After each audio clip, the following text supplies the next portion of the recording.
All right, well, hello everyone.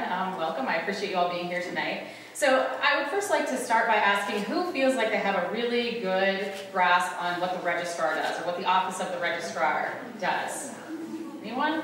You? Okay, so our former registrar, Ginny Johns, is in the audience tonight, an mentor of mine, so she doesn't count, but among the rest of you, I don't see very many hands, and that's pretty typical. Because of the kind of work we do, the nature of the work. So if you work in an office like disabled students, you know, that's really explicit. People are like, you know, yeah, disabled students program, you know, you got me those great exam accommodations. Or if you work in like Office of Student Life, people are like, oh, thanks for that great event that you put on. But unfortunately, because of the nature of the work we do, you don't get many high fives in registrar. So you don't have people coming in and saying like, you know, thanks registrar, you processed my petition in a really timely fashion, you know, or you know, I was able to upload my grades with no problems, registrar, thank you for that. So when executed perfectly, the work that we do in our office is pretty much invisible to the campus. But we actually do some really important work in managing enrollment. So I'm going to talk just a little bit about that so that you have a sense of what that is. We work within the framework of strategic enrollment management. To give you a sense of what that is, so here is sort of a traditional enrollment management model. I did not make this up, this came from a book. And as you can see, it's very front-weighted. So there was sort of this idea that if you just admit a great class, a great talented class, that was enough, and that they would magically, you know, make it to graduation and be successful. But a more modern view of enrollment management understands that if you have a very diverse student body, if you have a heterogeneous student body, you have a lot of different students with a lot of different needs. So a strategic enrollment management framework basically says that these three offices, admissions, financial aid, and registrar, which are the typical enrollment management offices, are working together in a cohesive manner to ensure a common set of goals, and all of those are in support of the larger goal of student success. And these, not coincidentally, correspond to sort of the three areas of public policy around higher education. So you've got access, which is the Office of Admissions, affordability, which is the Office of Financial Aid, and accountability, which is the Office of the Registrar. So I'm going to talk today primarily about accountability, but all of these things are things that we're doing together in support of that larger goal of students being successful. Oh, wait for that. So one of the things that we do in our office is we really have looked recently at trying to improve course access. And we've done a lot of things about this. I'm going to talk about one initiative, which is our course waitlisting project.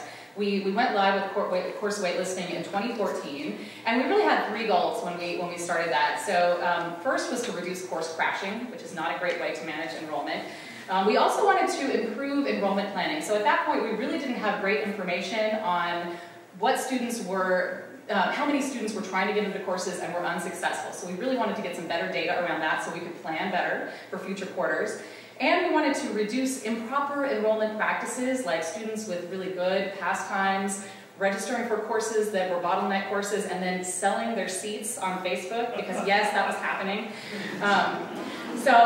So we started in 2014, and we've made a lot of changes over the years. But as of this last academic year, we had over 1,300 undergraduate courses with active waitlists. So that's waitlists that actually had people on them.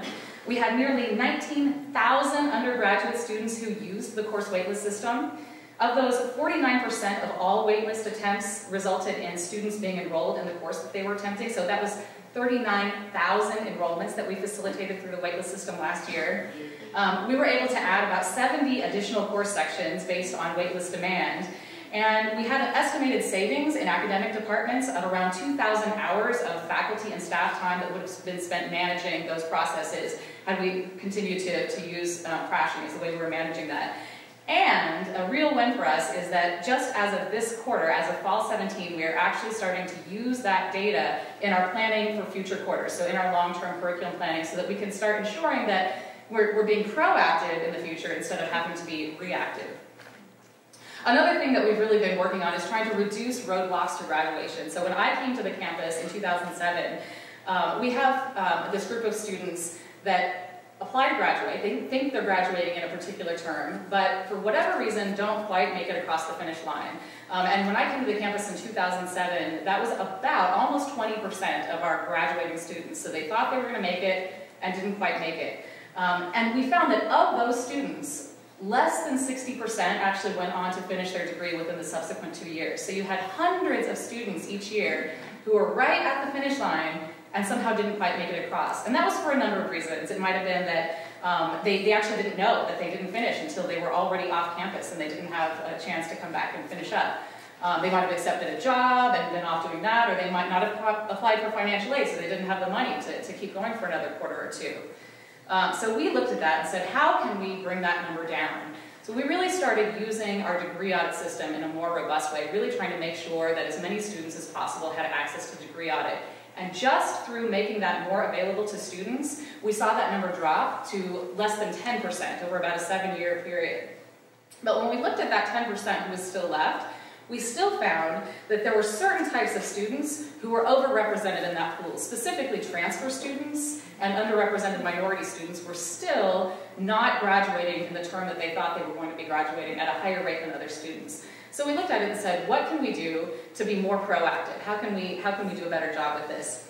And so one of the things that we decided to do was to start using that degree audit data to make reports that would allow us to identify students who were at risk earlier. So instead of them having to pull the information, we started trying to push more of that information to them, to reach out to them. We also tried to automate more of our degree clearance process so that our staff could spend more time actually working with students rather than processing degree information. And finally, we just tried to make the degree audit and other tools that were available to students more explicit to them so that they could actually take some of that in hand for themselves. And as of spring 2017, we're actually down to that number being less than 5%. So over that time, we went from around 20% to now less than 5%. We're really excited about that. But it doesn't necessarily stop there. There are a lot of things I would like to see happening in the future. Some areas that we might want to focus on are improved mechanisms for communicating with students. That's something we all struggle with, I think, and we would love to see that going better. Improved data access for the campus. So imagine what it would look like if, as a decision maker, rather than having to come to us to get data, you had it at your fingertips and could use it immediately in the decision-making process. That's something we're really excited about trying to bring to the campus. But I'm going to end on my very favorite one. This actually was an idea that came from my 13-year-old daughter. We would really love to see the enrollment process itself improve. So if many of you may remember, back when you were in college, you had like a book that you would flip through and you would find, oh, that sounds interesting, I think I'll try that. Well, that actually doesn't exist anymore, and so now we really struggle with students being able to find courses that they're not specifically looking for. There's no way for them to browse anymore. So my 13-year-old daughter said, what if the process was more like when you go to Netflix, So you're looking through courses and based on things you've told it you're interested in or other things you've looked for, it says, you might enjoy such and such class, which would be a really great way for us to sort of bring together opportunities for students that they wouldn't otherwise find, which I think is an important aspect of a university education. So in conclusion, I just want to say that, of course, when things go wrong for you, we would love to hear from you. We want to be able to help you. But I would also like to remind you that when your quarter is going really, really well, just remember that you may have some very hard-working registrar staff who contributed to that. Thank you.